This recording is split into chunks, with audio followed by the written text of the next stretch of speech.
വളിയെക്കുറിച്ച് എത്ര പേർ മനസ്സിലാക്കി എന്നുള്ളതാണ്. എന്താണ് ഈ വളി? എന്തിനാണ് വളി? ഒരു വ്യക്തി സ്വന്തം ശരീരത്തിൽ നിന്നും വായുരൂപത്തിൽ പുറന്തള്ളുന്ന കാർബൺ ഡയോക്സൈഡ് ആണ് വളി എന്ന് വിളിക്കപ്പെടുന്നത്. ആരോഗ്യമുള്ള ഒരാൾ ഒരു ദിവസം ഏകദേശം 14 വളി വിടും എന്നാണ് ഗവേഷകർ പറയുന്നത്. അത്യാവശ്യം മണവും ഗുണവുമുള്ള വളിയാണ് വിടുന്നതെങ്കിൽ നിങ്ങളുടെ ശരീരത്തിൽ ഫൈബറിന്റെ അളവ് കൃത്യമായ ലെവലാണെന്നും നിങ്ങളുടെ ദഹന പ്രക്രിയയ്ക്ക് ആവശ്യമായ ബാക്ടീരിയകൾ യഥേഷ്ടമുണ്ടെന്നും മനസ്സിലാക്കാം. ഇനി മണം കുറച്ച് അസഹനീയമാണെങ്കിൽ നമുക്ക് മനസ്സിലാക്കാം ഹൈഡ്രജൻ സൾഫൈഡ് ഗ്യാസ് അമിതമായി ഉൽപ്പാദിക്കപ്പെടുന്നു എന്നും ആന്തരിക ഉദര പ്രവർത്തനം ആരോഗ്യകരമാണെന്നും നമുക്ക് മനസ്സിലാക്കാം.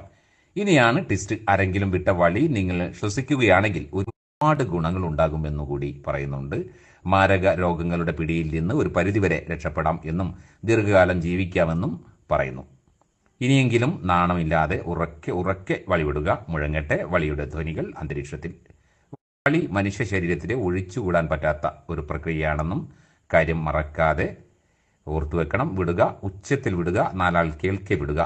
വിട്ട് സംതൃപ്തി നേടുക. ഓർക്കുക, ജീവൻ ഉള്ളവർക്കേ വളിവിടാൻ കഴിയൂ. മരിച്ചവർ വളിവിട്ട ചരിത്രമില്ല. അതുകൊണ്ട് വിടുക, കൂടുതൽ വിട്ട് ആരോഗ്യം സംരക്ഷിക്കുക.